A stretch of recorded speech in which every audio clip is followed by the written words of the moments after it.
এই মুহূর্তের সর্বশেষ আপডেট নিউজ নিয়ে আপনাদের সামনে হাজির হলাম। এখন শুনবেন সংবাদ শিরোনাম। সংসদে বিএনপির অপকর্ম ফাঁস করতেই রুমিন ফারহানার সাথে যুদ্ধ লাগিয়ে দিল বিএনপির এমপিরা। রুমিন ফারহানার পাশে দাঁড়ালো জামায়াত আমির। সংসদে জামায়াত আমিরের প্রশংসায় পঞ্চমুখ রুমিন ফারহানা। আরও জানাবো, দেশে মজুদ গ্যাস দিয়ে ১২ বছর চাহিদা পূরণ সম্ভব, জ্বালানি মন্ত্রী। আপনারা দেখছেন লাইভ নিউজ বাংলা। এতক্ষণ দেখছিলেন সংবাদ শিরোনাম, এখন দেখুন বিস্তারিত।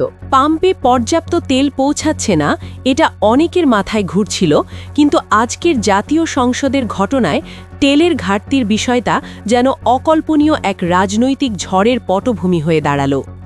১৯ এপ্রিল ২০২৬ রবিবারে ডেপুটি স্পিকার কাইসার কামালের সভাপতিত্বে সংসদে এক অবিশ্বাস্য ও নাটকীয় দৃশ্য সবাইকে অবাক করেছে। আজকের ঘটনাটা শুধু সংসদীয় শিষ্টাচার নিয়েই প্রশ্ন ওঠেনি, বরং দেশের রাজনৈতিক অঙ্গনে এক নতুন মেরুকরণের ইঙ্গিত দিয়েছে। যারা বাংলাদেশ রাজনীতি সর্বশেষ কী দিকে যাচ্ছে সেটা নিয়ে ভাবছেন, তাদের জন্য এই ঘটনা অনেক কিছু বলার মতো। স্বতন্ত্র সংসদ সদস্য ব্যারিস্টার রুমিন ফারহানাকে নিয়ে যা ঘটেছে সেটা যে কেউ কল্পনা করত না। ট্রেজারি বেঞ্চের এমপিদের কাছ থেকে তার প্রতি এমন নজিরবিহীন আক্রমণ, আর সেই মুহূর্তেই বিরোধী দলনেতা ও জামায়াত ইসলামীর আমির ডক্টর শফিকুর রহমান যেভাবে তার পাশে দাঁড়িয়েছেন, সব মিলিয়ে এখন পুরো দেশই এই বিষয়ে আলোচনা করছে। সংসদের এই উত্তপ্ত পরিস্থিতির কেন্দ্রে রয়েছে রুমিন ফারহানার হঠাৎ কঠোর সরকার বিরোধী ভাষণ আর তার পক্ষে জামায়াত ইসলামীর আমিরের সরাসরি সমর্থন। অনেকেই ভাবছেন, এর পেছনে কী বার্তা লুকিয়ে আছে? এটা কি নতুন কোনো জোটের ইশারা? সংসদ গঠনের পর থেকে গত ১.৫ মাসে রুমিন ফারহানা দুবার সংসদে কথা বলেছেন। আগের বক্তব্যে অনেক সংযম ছিল, এমনকি সরাসরি কারোর ওপর আক্রমণ আসেনি। কিন্তু আজ তিনি যেন নিজেকে ভেঙে নতুন এক চেহারায় হাজির হলেন। সরাসরি সরকার ও প্রভাবশালী মন্ত্রীদের কঠোর সমালোচনা। তার যুক্তি ছিল ধারালো, ভাষা ছিল অত্যন্ত সাহসী। এই তীব্র আক্রমণের মুখে ট্রেজারি বেঞ্চের এমপিদের ধৈর্য একেবারে ফুরিয়ে গেল। রুমিন ফারহানা যখন ফ্লোরে কথা বলছেন, তখন সরকার দলীয় কয়েকজন এমপি প্রকাশ্যে অশোভন অঙ্গভঙ্গি করতে শুরু করেন। এমনকি তাকে মানসিকভাবে চাপে ফেলার চেষ্টা চলে। এটা ছিল সংসদীয় শিষ্টাচারের বিশাল লঙ্ঘন। বিশেষ করে একজন নারী সংসদ সদস্য ও বিরোধী কণ্ঠস্বরের প্রতি এমন আচরণ সংসদের জন্য লজ্জাজনক। এমন পরিস্থিতিতে বিরোধী দলনেতা ও জামাত আমির ডক্টর শফিকুর রহমান ফ্লোরে দাঁড়িয়ে শক্ত কণ্ঠে প্রতিবাদ জানালেন। তিনি স্পিকারের মনোযোগ আকর্ষণ করে পরিষ্কার জানালেন, এই সংসদ দেশের সবচেয়ে সম্মানজনক মঞ্চ। এখানে প্রত্যেক সদস্য জনগণের ভোট, ভালোবাসা, শ্রদ্ধা নিয়ে এসেছেন। কেউ কথা বলার সময় তাকে থামানোর অধিকার শুধু স্পিকারের, কোনো সংসদ সদস্যের নয়। তার বক্তব্যে ছিল গভীর ক্ষোভ। পরিষ্কার ভাষায় তিনি ট্রেজারি বেঞ্চের কিছু প্রবীণ সংসদ সদস্যের প্রতি আঙুল তুললেন। তারা ৪-৫ বার সংসদে এসেও এমন আচরণ করতে পারেন সেটা প্রত্যাশা করেননি। তিনি সেই সব সংসদ সদস্যের নাম উচ্চারণও করতে চাননি, কারণ তাতে তিনি নিজেই লজ্জা পেতে পারেন বলে মনে করেন। ডক্টর শফিকুর রহমানের বক্তব্য শুধু তাৎক্ষণিক প্রতিবাদ ছিল না, বরং এটা ছিল সংসদের প্রবীণ ট্রেজারি বেঞ্চের নেতাদের প্রতি উষ্মা আর একটা শক্ত বার্তা। তিনি জানিয়ে দিলেন, বিরোধী মতকে দমন করার জন্য বল প্রয়োগ বা অসভ্যতা কোনোভাবেই মানবেন না। তাদের প্রত্যাশা ছিল সংসদের শুরু থেকেই এখানে ভালো সংস্কৃতি গড়ে উঠুক। কিন্তু বারবার একই ধরনের আচরণ দেখে তিনি দুঃখ প্রকাশ করেন এবং তীব্র নিন্দা জানান। এই বিস্ফোরণ আসলে শুধু দিনের রাজনীতিকে নাড়া দেয়নি, এটা বাংলাদেশের সামনে নতুন রাজনৈতিক মোড়ের একটা স্পষ্ট আলামত। সংসদের ভেতরের এই অশান্তি কতদূর গড়াবে সেই প্রশ্ন এখন অনেকের মাথায়, কেননা নতুন জোটের ইঙ্গিত যেমন পরিষ্কার, একই সঙ্গে পুরনো আচরণেরও সামনে আয়না ধরেছে আজকের ঘটনা।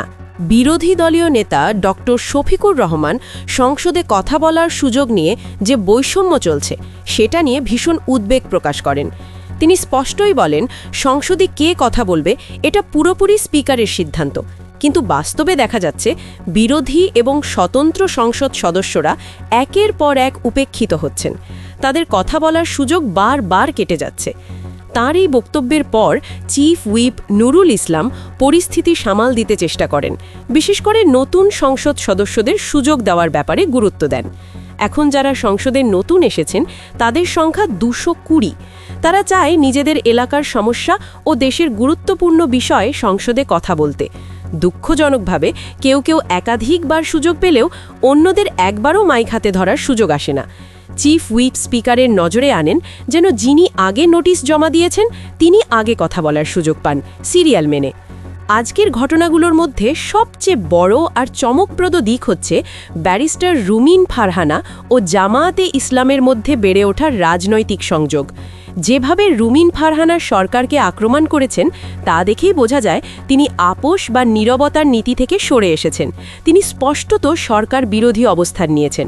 এই অবস্থান নেওয়ার পরপরই যখন তাকে সরকার দলীয় এমপিরা আক্রমণ করছিল তখন তাকে রক্ষার জন্য জামায়াতে ইসলামের আমির নিজেই দাঁড়িয়েছেন। এমনটা সচরাচর দেখা যায় না। এই ঘটনা সংসদের ভেতরেই আলোড়ন তোলে। আমার কাছে যে বিষয়টা বিশেষভাবে চোখে পড়ল সেটা হলো রুমিন ফারহানা সংসদ অধিবেশন চলাকালীন তার ভেরিফাইড ফেসবুক পেজ থেকে ডক্টর শফিকুর রহমানের প্রতিবাদের ভিডিও এবং বক্তব্য শেয়ার করেছেন। এখানেই মূল ইঙ্গিতটা স্পষ্ট।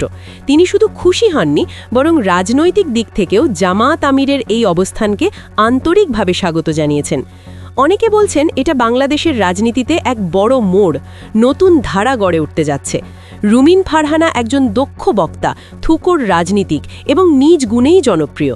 যদিও তিনি সংরক্ষিত মহিলা আসন থেকে স্বতন্ত্র হিসেবে নির্বাচিত, সংসদে বা রাজনীতির মাঠে একা টিকে থাকা প্রায় অসম্ভব।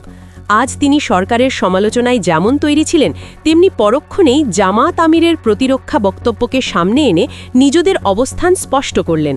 তিনি হয়তো খুব শিগগির বিরোধী জোটের সঙ্গে থেকে নতুন জোটের পথ ধরবেন।